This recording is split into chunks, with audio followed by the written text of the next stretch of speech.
Welcome to this information podcast from Liberation Scotland, who have an important announcement to make. Over to you, John.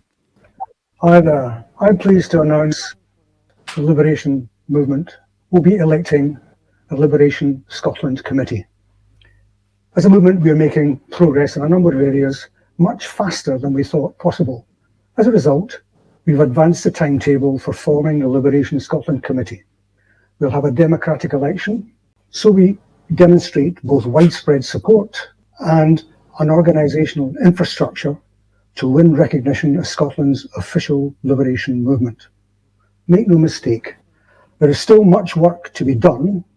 The election of the Liberation Scotland Committee is an opportunity, a really exciting, historic opportunity to join the body that will represent Scotland's liberation movement. Those who are successful in the election will be elected for a period of 1 year.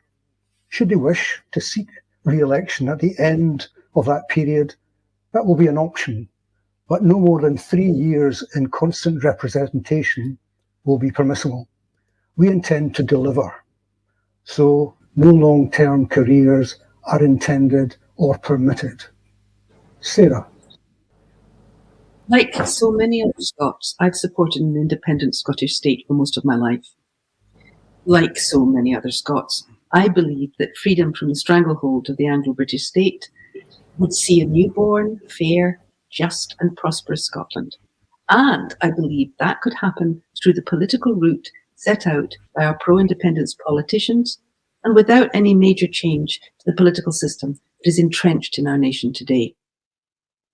We seemed to come so close in 2014 and then to lose it all.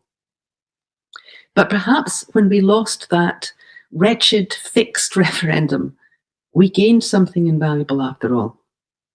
In recent years, two things have become blazingly clear, and they've changed my position entirely. I believe they're fast becoming clear to many other Scots as well. First, the political route depends on the existence of a partnership, what we call the union between England and Scotland, where the principles of good faith and cooperation prevail, and where there are accepted obligations and responsibilities on both sides. That union has never existed. Scotland is annexed, a dominion under the English crown, and it is the English crown, not the fictional UK crown that we're all told about. Not a partner, not of any kind. In fact, the whole partnership story is a concoction, fashioned to convince the world that Scots are part of a joint state, and to disguise the fact that Scotland is in reality nothing other than a colony. It's not a partner in a marriage, but a kidnap victim. And you do not escape from a kidnapper by filing for divorce from a fictional marriage. Second, even if it were possible to break free through a referendum or an election, or to propose any other route that would be approved as lawful by the kidnapping state, the political system in Scotland would not guarantee any of the things that sing in our bones as Scots. We dream of justice, compassion, equality, prosperity, and care for all without preference or privilege. But what we have is an English system of concentrated power and privilege, which those Scots who enjoy it will not give up easily, where the government sits in authority over the people, and the people surrender their hopes, their ambitions, and their human and civil rights to the whims of their elected representatives, where all that we hold dear, all that we depend on for decency, fairness, and security depends on the honour, honesty and good faith of those elected. Because once it is elected, we have no means of curbing, challenging or preventing anything a government may choose to do, whether or not that's lawful, just, rational or humane. So when our Scottish politicians acknowledge the sovereignty of the people, while they cling to this privileged and unaccountable system of government, they're really offering nothing more than a political soundbite in the hope of gaining our faith and our votes. Today, we can see the futility of the political route and the bankruptcy of the political system writ large. Our helplessness in the face of the state, marching side by side with destitution and despair, while our Scottish politicians seem either complicit or powerless to do anything more than make passionate speeches. This is why liberation was born, because the route to the Scotland we dream of neither can nor will come through the present political system, but through the restoration of the political, territorial, and judicial rights, the constitutional provisions that belong to the people of this nation in law and in justice, even under the terms of this fraudulent union, and certainly under international law.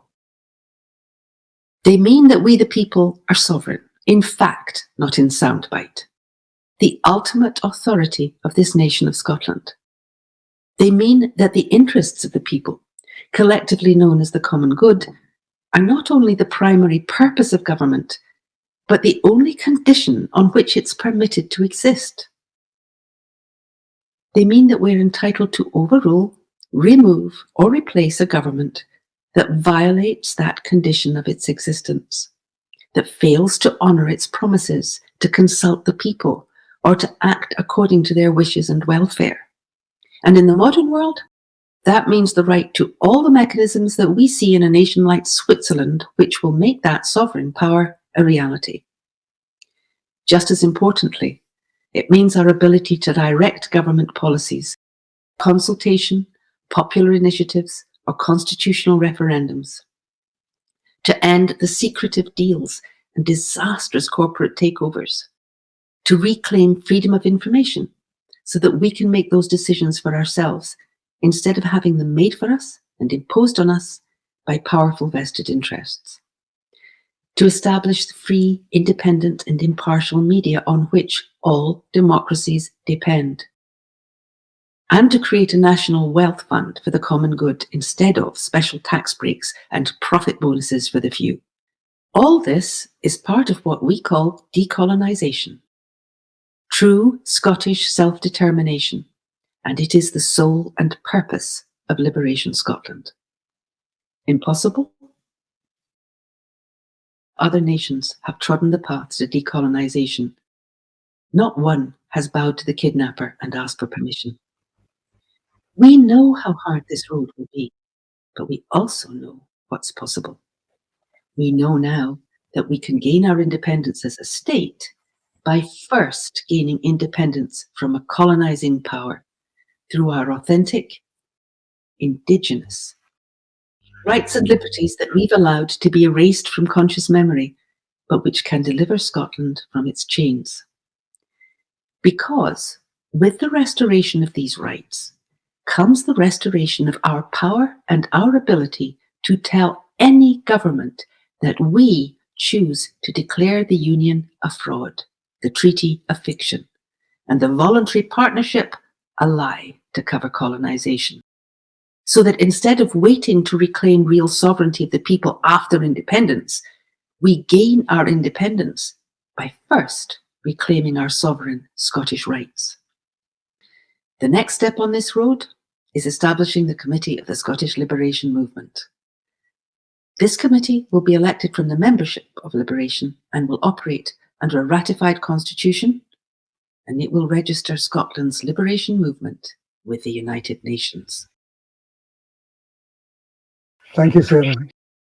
We've had why liberation.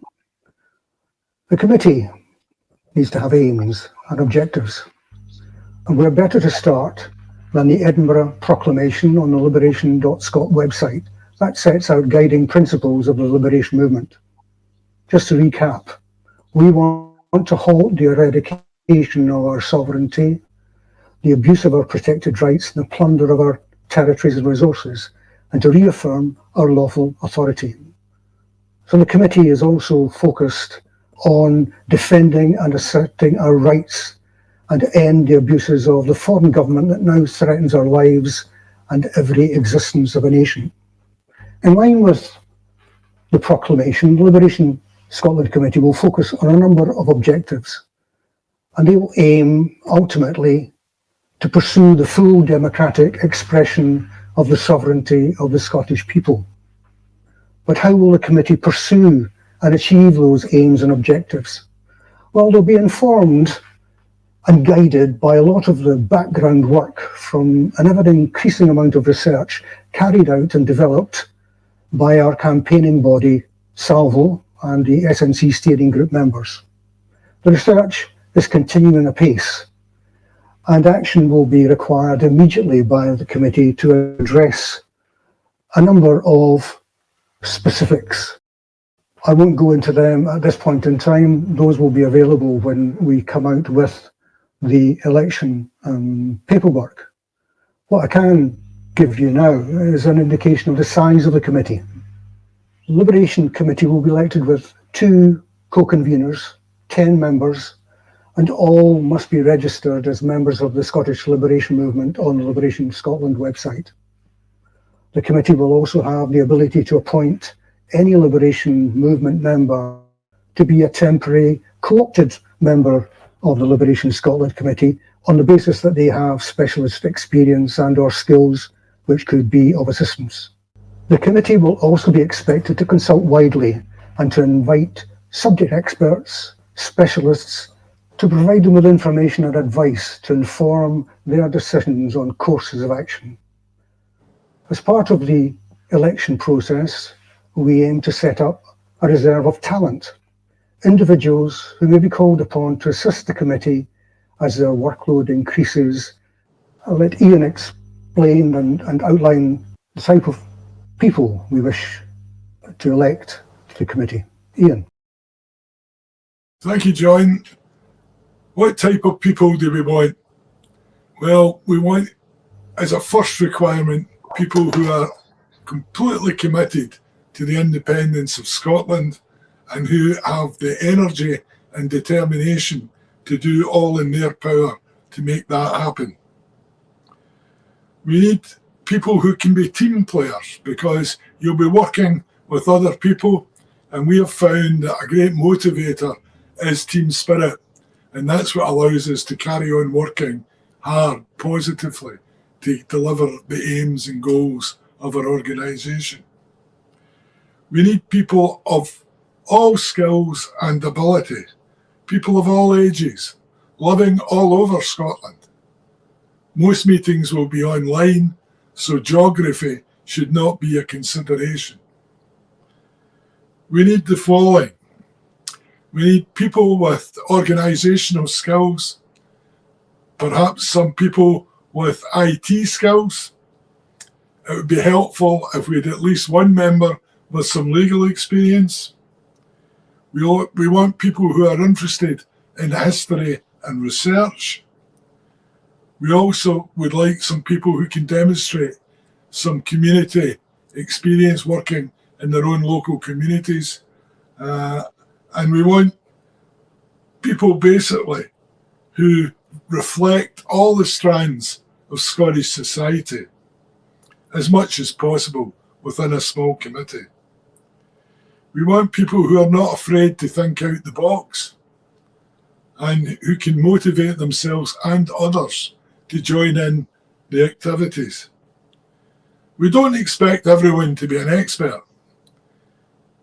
We will have a team of mentors available to help people fit in and find the whole experience a pleasurable one. I would urge as many people as possible to take part, either by nominating themselves or by nominating someone else who they think would be a useful addition to our committee. The only consideration there is they must be a member of liberation.scot to qualify. Every Liberation member will have a vote, and in the case of the general places, of which there are 10, members will have up to 10 votes for those positions. Every candidate who reaches the election stage will be permitted to provide a photograph and a short description of why they should be selected and supported by other Liberation members. This is a really exciting development, and I hope people will make the effort to get involved. As John mentioned, not only will the ones who are elected be put to use, but many people will appear on a reserve list where we can use their particular skills to further the entire organisation. I'll now hand it over to Sarah to close. So there we are. We are asking for nominations and applications for election to the Liberation Committee of Scotland. This will be a 10-person committee with 2 co-conveners. It will create special consulting ad hoc committees and bring in specialists and make alliances. It will spearhead the recall of the historic Scottish Convention of Estates in the form of a modern Scottish National Congress. Application papers will be available for download from the Liberation website very shortly. The Scottish Liberation Movement is now forming up to become a force to be reckoned with. It has the potential to be at least as historic and momentous for Scots as the Labour movement. This will be hard work, but hugely rewarding. If you felt helpless and disempowered, dependent on others to do what's urgently needed while Scotland's future slips away, this is your opportunity. Don't discount it because you think you're nobody special. In Scotland, everybody is somebody special. And in Scotland, we have a huge talent base of ideas, ingenuity, inventiveness, creativeness, problem solving. That is completely wasted when you have to be someone special before you can be heard. That's not true with liberation. We already know you're someone special, and we know what we can do together. This is the time, and this is the campaign that finally stands up to the fraud, the injustice, the inhumanity of the colonising British state, and does it not by the rules of the kidnapper state, but on our own terms, Scotland's terms at last.